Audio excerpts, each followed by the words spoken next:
हाँ जी, तो चलिए आज स्टार्ट करते हैं। आज हम लोगों ने ग्रेविटेशन चैप्टर को स्टार्ट करना है, ग्रेविटी। सबसे पहले आ जाते हैं हम लोग ग्रेविटेशन में। ग्रेविटेशनल फोर्स जो है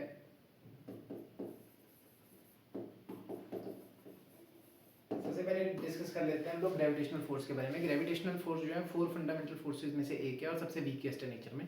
आपको पता होना चाहिए फर्स्ट 4 फंडामेंटल फोर्सेज कौन कौन सी है। तो सबसे फर्स्ट आ जाती है हमारे पास यही ग्रेविटेशनल फोर्स। उसके बाद आ जाती है हमारे पास सेकेंडली इलेक्ट्रोस्टैटिक फोर्स, जो हम लोग प्लस 2 में पढ़ते हैं फर्स्ट चैप्टर में। इसके अलावा आती है आपके पास weak nuclear force. Weak nuclear forces जो होती है आपके पास वीक न्यूक्लियर फोर्स और स्ट्रॉन्ग न्यूक्लियर फोर्स। एक वीक होती है, एक स्ट्रॉन्ग होती है, न्यूक्लियर फोर्सेज होती है दोनों। जो वीक न्यूक्लियर फोर्सेज है वो आपके पास न्यूक्लियस या आप ऐसा बोलो पॉजिटिव और नेगेटिव चार्जेस के बीच में है। तो न्यूक्लियस और इलेक्ट्रॉन्स के बीच में लगने वाली जो फोर्सेज होती है उसको हम लोग वीक न्यूक्लियर फोर्स में स्टडी करते हैं। स्ट्रॉन्ग न्यूक्लियर फोर्सेज जो है ये इनसाइड आपके पास न्यूक्लियस के इनसाइड में जो है वो काम करती है। तो ये आपके पास 4 तरीके की फंडामेंटल फोर्सेज है, जिसमें ये वाली जो है आपके पास ये सबसे ज्यादा कम काम करती है, मतलब ये वीकेस्ट होती है नेचर में, ठीक है।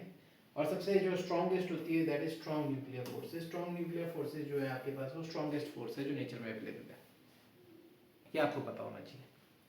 चलिए स्टार्ट करते हैं। जब हम लोग ग्रेविटेशनल फोर्स के बारे में बात करेंगे तो ग्रेविटेशनल फोर्स, इसमें 2 वर्ड आते हैं। एक आता है ग्रेविटेशनल फोर्स। देखो ग्रेविटेशनल फोर्स के लगने के लिए सिर्फ इंपॉर्टेंट फैक्टर क्या है, मास है। तो याद रखना कि it is directly proportional to product of two masses m1 and m2 that are interacting with each other. तो इसमें मास जो है वो बहुत इंपॉर्टेंट रोल जो है वो प्ले करता है। अगर कोई दो बॉडीज हैं, अगर इसका मास m1 है और इसका मास जो है m2 है और इनके बीच में डिस्टेंस ऑफ सेपरेशन अगर r है, तो ग्रेविटेशनल फोर्स जो है that is directly proportional to the product of two masses and inversely proportional to the square of the distance between the two masses. दो मासेस के बीच में जितना आपके पास डिस्टेंस है उसके इनवर्सली प्रोपोर्शनल होगी। तो यहाँ से ग्रेविटेशनल फोर्स की जो हमारे पास फॉर्मूला बन जाता है that is capital G m1 m2 upon r²।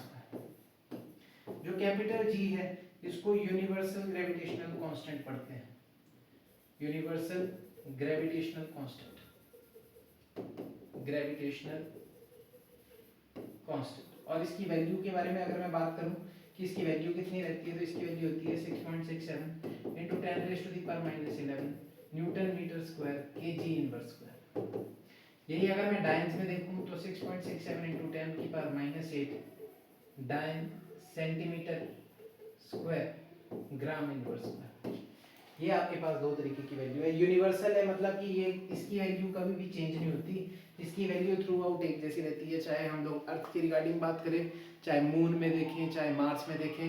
Gravitational force हमेशा जो है कैपिटल G की वैल्यू यही रहेगी और ये यूनिवर्सल ग्रेविटेशनल कांस्टेंट है।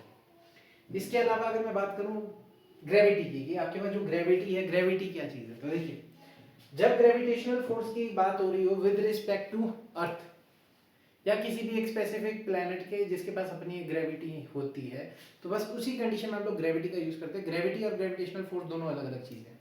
ग्रेविटी का मतलब है कि अर्थ हमारे को कितनी एक्सेलरेशन के साथ नीचे की तरफ को खींचती है, उसको हम लोग ग्रेविटी बोलते हैं। वो फोर्स जो सिर्फ अर्थ लगाती है हमारे ऊपर या किसी भी और बॉडी के ऊपर, दैट इज कॉल्ड ग्रेविटी। और ग्रेविटेशनल फोर्स नेचर में प्रेजेंट हर उस चीज के साथ लग सकती है जिसके पास अपना एक मास है। तो एक मास हमेशा दूसरे मास के साथ इंटरेक्ट करता है और जो फोर्स एक्सर्ट करता है वो ग्रेविटेशनल फोर्स है। उसका फॉर्मूला मैंने आप सभी के साथ डिस्कस भी कर लिया है, ये हमारे पास क्लियर है। फोर्स के बारे में बात कर रहे हैं, क्लियरली हमें पता है कि इसकी एसआई यूनिट्स क्या रहेगी। एसआई यूनिट्स जो है आपके पास वो कितनी आ जाएगी, न्यूटन आ जाएगी। एसआई यूनिट हमारे पास न्यूटन है और सीजीएस यूनिट्स जो है हमारे पास वो डायन है, ठीक है। इसके अलावा अगर मैं बात करूं आपको कुछ सिंपल से कंसेप्ट्स की, कि ग्रेविटेशनल कांस्टेंट जो कैपिटल G हम लोगों ने लिखा, कैपिटल G का डायमेंशनल फार्मूला आपको पता होना चाहिए। तो इसकी डायमेंशनल फार्मूला, इसका डायमेंशनल फार्मूला आपको पूछा जाता है कि what is the dimensional formula of capital G। तो कैपिटल G का डायमेंशनल फार्मूला क्या है हमारे पास, m-1 L3T-2। ये हमारे पास जो है ग्रेविटेशनल कांस्टेंट का डायमेंशनल फार्मूला आ जाता है। इसके अलावा देखो अर्थ जो है हमारे को अपनी तरफ अंदर की तरफ को खींचती है, तो कोई बॉडी अगर अर्थ में प्रेजेंट है तो उसको अंदर की तरफ को खींचा जाएगा with acceleration that is called small G. Small G की value 9.8 metre per second square होती है। इसको जनरली हम लोग जो है अप्रॉक्सीमेट 10 भी ले लेते हैं न्यूमेरिकल सॉल्व करते टाइम। तो ये जो जी है this is the acceleration with which a body is move towards the earth, और अर्थ कितने पुल के साथ या एक्सेलरेशन के साथ किसी बॉडी को नीचे की तरफ को खींचती है, that is 9.8 metre per second square. और इसी की वजह से किसी ऑब्जेक्ट का वेट भी डिफाइन होता है, तो वेट होता है mg, जो कि हमेशा नीचे की तरफ को लगता है। हमने फ्रिक्शन वाले चैप्टर में वेक्टर स्प्लिटिंग पढ़े थे कि अगर हमारे पास कोई एक ऑब्जेक्ट है इस तरीके से और अगर हमने उसको ऊपर रखा है तो फोर्स आगे की तरफ को लगती है, पीछे की तरफ को फोर्स ऑफ फ्रिक्शन लगती है, ऊपर की तरफ को लगता है नॉर्मल रिएक्शन, और नीचे की तरफ को उसका वेट जो है वो mg आपके पास आ जाता है। तो ये हमारे पास बेसिक कंडीशंस थी जो हमको इसके बारे में पता होनी चाहिए थी। ठीक है,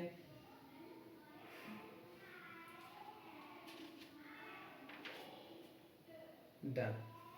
इसके अलावा हमारे पास एक कंडीशन और है कि हमारे पास ग्रेविटेशनल फोर्स का ये एक्सेलरेशन ड्यू टू ग्रेविटी का किन किन फैक्टर्स के ऊपर डिपेंड करती है। तो हमने स्मॉल जी के बारे में नेक्स्ट पढ़ना है कि ये कौन कौन से फैक्टर्स के ऊपर डिपेंड करती है।